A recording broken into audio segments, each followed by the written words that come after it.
Let's do it. Hey, how are you? Bernie, Good to see you again. good to see you again as well. I've been good. I'm gonna give you this microphone real quick. Sure. Here, I can put it on if you want. Yep. All right. Right there. All right.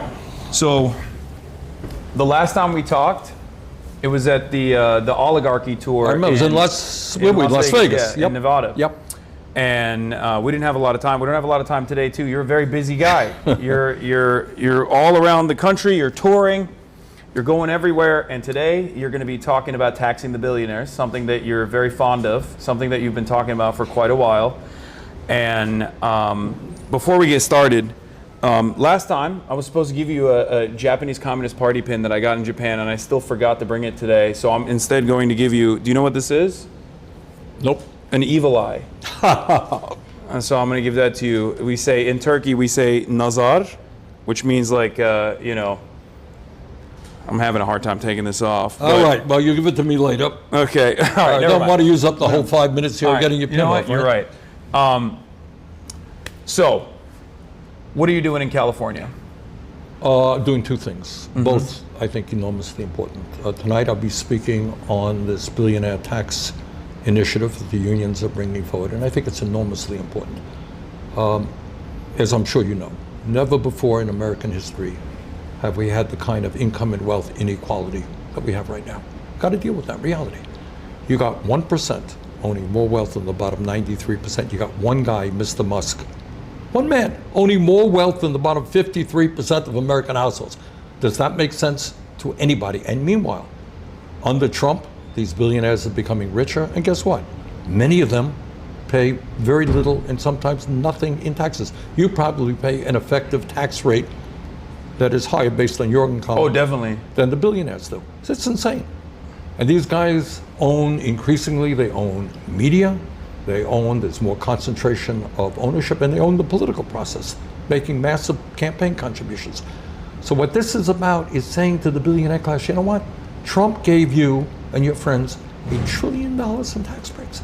And at the same time, they cut health care by $1 trillion. 15 million Americans, including 3 million here in California, are going to lose their health care in order to give tax breaks to people who don't need it. That's why I'm here. Enough is enough. Yeah. So there is one person, the governor of California, that is actually quite critical of the billionaires tax. Do you have a message for Gavin Newsom? No, he does what he does. He and I disagree on the issue. And that's about it. Okay. All right. Fine. I am a little bit more critical than you are, I guess, at least. So you're not as nice a guy as I am. That's about it. That's true. That's true. Exactly. What do you think about the movement that you've been a part of your whole life that has now grown in size and in popularity? 33% of the Democratic Party's base of support now are self-described Democratic socialists.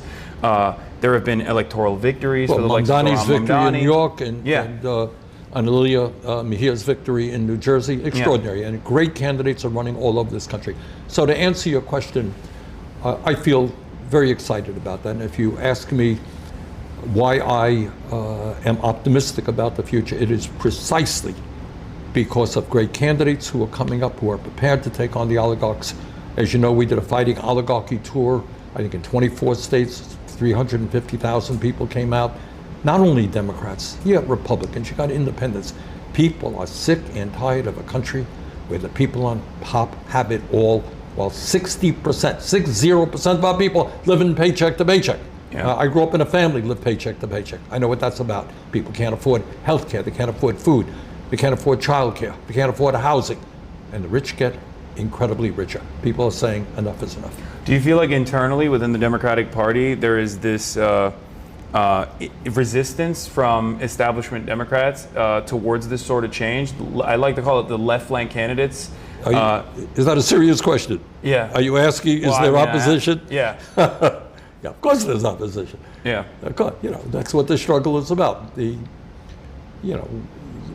progressive part of the Democratic Party, I'm an independent caucusing with the Democrats, have the crazy idea that maybe we should represent the vast majority of the American people who work for a living and don't have a lot of money. But there are others in part of the Democratic establishment who prefer to spend their time getting campaign contributions from very wealthy people. and developing policies which represent those people and certainly do not represent working people. So that is the debate that's going on within the Democratic Party. Now, where there is unity is the need to defeat in every way possible the efforts of the most dangerous president in the history of this country, Donald Trump. And I think to the degree that we can work together in the 2026 elections to defeat Republicans and hopefully return the Democrats to power in the House, maybe the Senate, that's the goal. So one of the arguments that was unfairly launched against you over and over again in both 2016 and in 2020 was that you were not electable, that the electability argument was on the side of centrist Democrats, more moderate figures. I've been all around the country. I've been all around the world these past couple of years, but especially in the United States of America, both in the oligarchy tour, the No Kings protests that have taken place all around. 7 million people coming out in one day. Yeah, and the ICE resistance that took place in many places, including Minnesota. The one common thing that I hear from people from all different walks of life is that they are sick and tired of what the Republicans are doing, but they're also very frustrated with the Democrats. And the polling shows that reality as well. There's tremendous dissatisfaction with the Democratic Party at a time when, as the only other viable mainstream party, they're supposed to automatically see a boost in their popularity. Do you feel like the electability argument is turning on its head and more people are finally coming on board with your message, with our message, with a message that centers working class individuals rather than the endless need to moderate for the mythical moderate voter? The short answer is yes. I absolutely believe that. I think what people are seeing now with their own eyes is not only the ugliness and the obscenity of the Trump administration in so many respects, whether it's ICE, whether it's economics, whether it's healthcare and all that. What they are seeing is a nation in which incredible wealth and power are resting in the hands of a few. And that, by the way, is what this Tax to Billionaires campaign is about. I don't think these guys, the billionaires, are staying up nights worrying that they have to pay a few $1 billion more in taxes. They're richer than anyone can imagine. You know what they're worried about? They're worried about that working people are saying, sorry, we are going to stand up to you. You can't have it all. You don't own this country. I think it's more so the message, you're right, that or the audacity of hope. The people that feel as though their politicians will be responsive for the first time ever and that change is possible rather than the business as usual politics that they keep hearing about. That is exactly the point. point. Win. Business as usual is finished. Trump is not business as usual. Elon Musk is not business as usual. So what we need to do, and I think back on Jesse Jackson, just passed the other day, who in many ways helped create this movement, is that we've got to come together, black and white and Latino and Asian and gay and straight. We've got to bring our people together to stand up to the oligarchs, and in the wealthiest country on earth, create the kind of nation that we can have. Healthcare is a human right.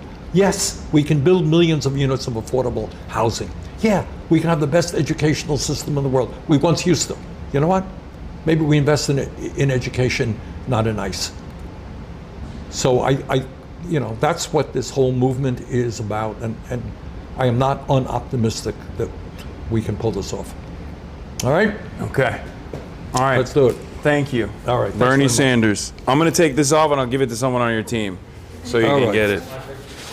Oh, yeah, let's take a photo. You got it? Oh, you got it? March, you want to also do one as well? Yes, can I get a picture after? Sure. 3, 2, 1. Got it. Okay. Here, you take it. Here, I got it. Okay. I'm making it good. Here, you can put the camera down for this, March.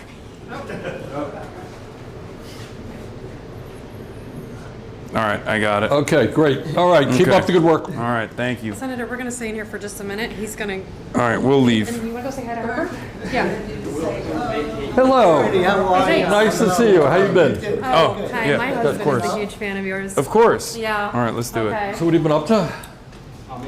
Just living here in Los Angeles, working, and coming out to see you. Thank you. And Good maybe job. to come to Stanford, because Ro texted me the other day and invited me up there. And Good, yeah, Ro and I will be speaking here. yeah, Listen, yeah, exactly. Wait, let me give this now. Hold on. Oh, yeah, please. Can I give this now? I got it. I got it out. I'm not going to wear a pin that I don't know. Maybe No, it's no, the no. evil eye, I don't No, know. it's very good. I'll tell you about it. It's good. Okay. Okay. There you go. All right. Thank you. I did it. I took it off. Yeah, so he's came here. You have the mic, right? No. Wait, Bernie, does he still have it? Hold on. Bernie still has the mic. Listen. Work on the same. No, I forgot to take it off. Thank you very much. She does a great job. Sure, I'm honored to Mic off. I'm having your mic off. Thank you. All right, we got it. It's not that big of a deal. It's not that big of a problem. All right. You did great. Coming? Not yet. Okay. There, I said you nailed that social media. Yeah. Thank you, sir. Of course. Thank you. All right. Hop out this way and All right. straight up there. Thank you. Okay, thank you.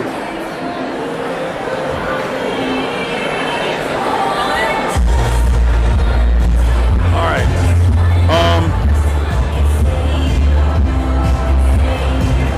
Bro, he shit talked to you after you left? It's not enough time. We gotta do a full, I need to do a full interview. Seriously. It's like, there's so much I want to talk about. Specifically on a bunch of different like candidates rising in prominence, things of that nature. I'm not very. I think it was fine. It was not the best interview. Like we didn't even get to foreign policy. We invite everybody to return to your seats. The program will Anyway. begin shortly. All right, I'm gonna end it here. All right, everybody.